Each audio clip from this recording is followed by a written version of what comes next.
시편이 이제 상당히 이제 많은 시편을 읽었지만 대체로 짧은 시편들입니다. 그래서 시편 오늘 120편에서 134편까지의 말씀을 함께 읽으셨습니다. 처음에 읽은 이제 시편 120편, 특별히 이제 121편은 우리가 찬양으로도 이제 많이 이 가사로 고백되어진 찬양이 많습니다. 뭐 대표적인 곡들도 있어서 참 많이 예송되고 또 이제 예찬되는 그런 시편이죠. 그러니까 해석이나 뭐 해설이 별로 필요 없습니다. 하나님이 친히 우리의 인생의 파수꾼이 되어 주시고 우리의 모든 인생의 발걸음들을 살피시고 우리의 안전을 지키시고 마음과 생각까지도 붙잡아 주신다, 이렇게 고백하고 찬양하고 있습니다. 근데 오늘은 이제 127편과 128편의 시편을 저희가 좀 보려고 합니다. 127편과 128편은 이제 가정의 소중함, 가정에 대한 이야기이죠. 그래서 실제로 히브리 사람들에게 있어서 가정의 소중함과 더불어 신성함, 디바인이라고 이제 표현하는데, 그래서 신성함, 곧 하나님께서 하시는 어떤 그 거룩함이라고 할까요? 그래서 그러한 신성함이 있는 그 생각들을 일깨워주는 시편이 시편 127편, 128편이라고 합니다. 근데 127편과 128편이 이제 마치 뭐 연속된 시편 또는 연작된 것, 이렇게 연결되어 있는 것처럼 내용들이 서로 좀 보완적인 그런 내용들입니다. 127편이 하나님께서 세우시고 지으셔서 만드시는 것이 가정이다라고 만약에 이렇게 얘기한다면, 128편은 하나님께서 어떠한 가정을 뭐 축복하시는가, 그러니까 127편이 이제 세우시고 만드신다라면 128편은 축복하신다, 이렇게 이제 시리즈처럼 돼 있는 거죠. 솔로몬의 시편인데, 솔로몬은 그 성전과 왕궁을 건축해 본 사람입니다. 그래서 한마디로 이제 집을 세워 본 사람이에요. 집을 세우기를 힘써 본 사람입니다. 그러니까 7년과 13년, 총 20년에 걸쳐서 실제로 건축을 했던 인물이잖아요. 그래서 이렇게 전력을 쏟아 보았는데, 집을 세우기 위하여. 근데 솔로몬이 깨달은 것은 뭐냐면, 하나님이 도우시고 하나님이 함께 하시지 않으면 그 건물과 집을 세우고 어떠한 일을 이루어가는 것이 사실 별 의미가 없다, 그렇게 이제 고백하고 있습니다. 집을 세우는 것이 바로 하나님이시다, 어떠한 일이 완성되게 하시는 것이 하나님이시다, 이렇게 고백하고 있는 것이죠. 근데 하나님께서 세우시는 대표적인 집이 그러면 뭐냐?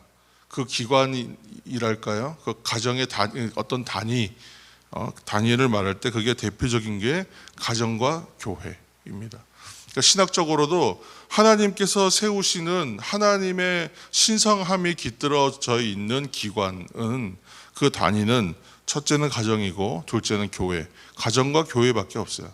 나머지는 다 사람들이 세우는 거예요. 그러니까 하나님께서 그래도 성경에 어떤 제도나 이런 것을 세워서 신성함을 깃들게 하신 것이 이제 대표적인 게 가정, 그리고 교회, 이렇게 있는 것입니다. 그래서 가정은 신학적으로 정의할 때도 하나님이 세우시는 기관이다, 이렇게 얘기하죠. 그래서 127편 우리가 함께 보실 때에 127편 1절 한번 읽겠습니다. 127편 1절입니다. 여호와께서 집을 세우지 아니하시면 세우는 자의 수고가 헛되며 여호와께서 성을 지키지 아니하시면 파수꾼의 깨어 있음이 헛되도다. 유명한 말씀이죠. 또 128편 1절도 함께 읽겠습니다. 여호와를 경외하며 그의 길을 걷는 자마다 복이 있도다. 아멘.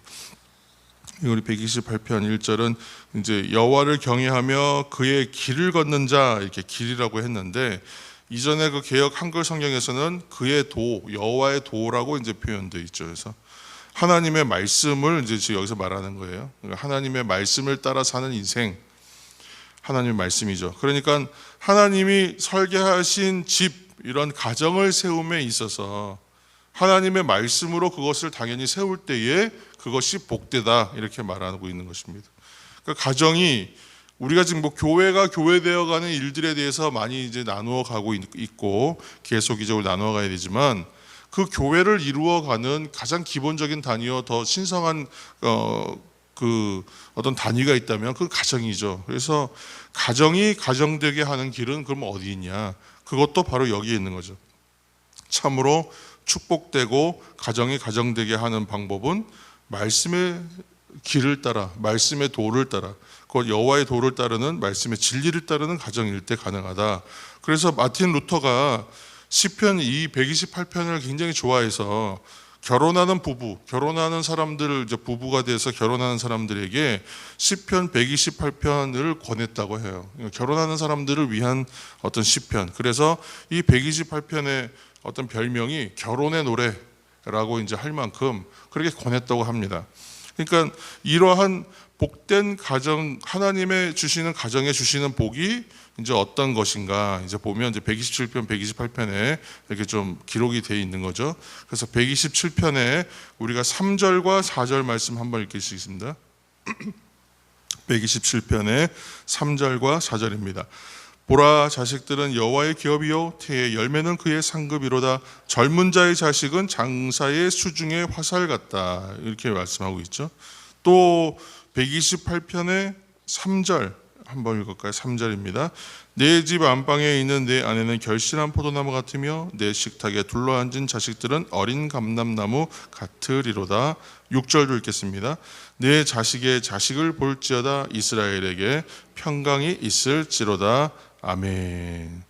우리가 이제 이제 기회가 되면 언젠가 또 이제 이 성경의 배경들이 되는 곳에 한번 가볼 기회가 있을 텐데, 예를 들어서 감람산에 가면 우리가 볼 수 있는 것이 이제 2000년 넘은 감람나무를 이제 볼 수 있습니다.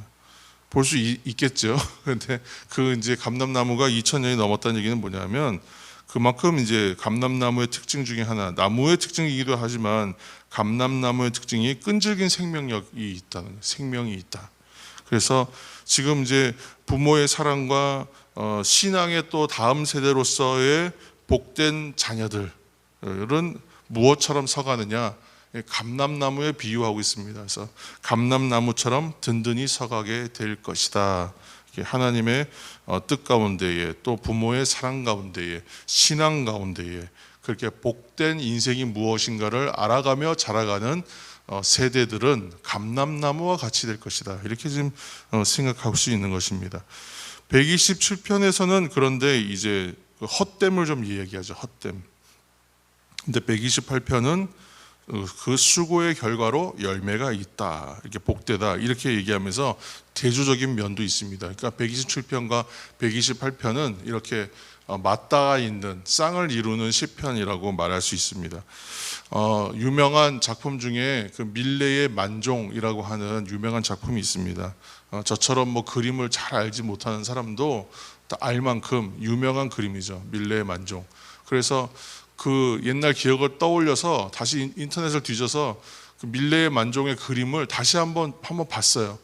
한번 찬찬히 보면서 그림을 한번 묵상해 봤습니다. 여기서 어떤 생각이 떠오를까 하고, 근데 이 그림을 다시 한번 잘 보았더니 그런 이제 좀 해석을 하면 그런 것 같아요.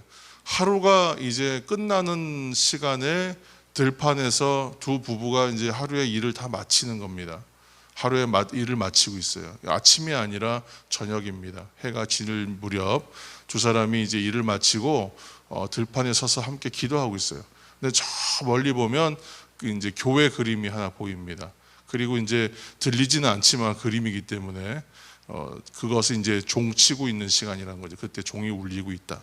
그러니까 그 종소리를 들으며 두 부부가 하루를 이제 마감하면서 하루 종일 수고하고 애썼던 그 자리에서 함께 기도하고 있는 것을 그려놓은 모습이 바로 밀레의 만종입니다. 근데 어떠한 인생이 과연 후회가 없고 허무함이 없는 인생인가, 무엇이 열매 있는 삶인가를 한번 생각하게 하는 그림인 것 같아요. 그래서 우리도 그 이제 이미지를 생각하면 그렇습니다.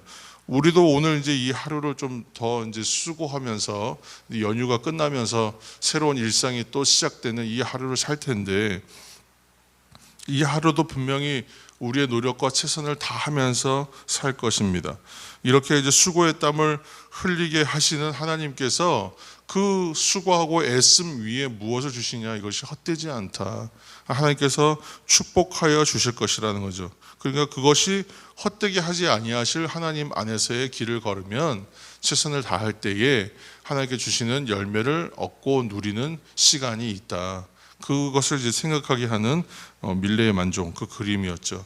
그래서 그것이 헛되게 하지 않으실 하나님, 수고를 마치고 이 하루를 마치면서 감사의 노래와 참된 고백을 드릴 때에 그것을 기쁘게 받으시는 하나님, 그러한 고백을 드리는 가정을 세우게 하시는 하나님, 그 가정에 어린 감람나무와 같이 생명 있게 하시고 복된 길 걸어가게 하실 자녀들과 가정을 온전하게 세워가게 하실 하나님, 그 하나님께서 오늘도 우리를 인도하시고 우리와 함께 하시고 우리를 불러주십니다.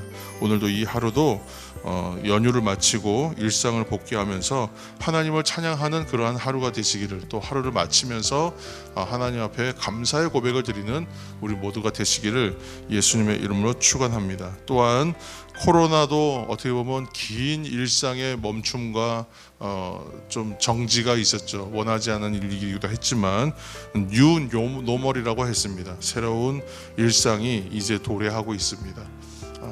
빨리 코로나도 이제 지나가고 일상의 회복과 복귀가 일어나면서 그런 새로운 뉴 노멀의 새로운 기준의 시간들을 보내고자 할 때에 하나님의 길을 따라가는 자들에게 주시는 하나님의 복이 그 일상 가운데에서도 새롭게 임하여 주시옵소서.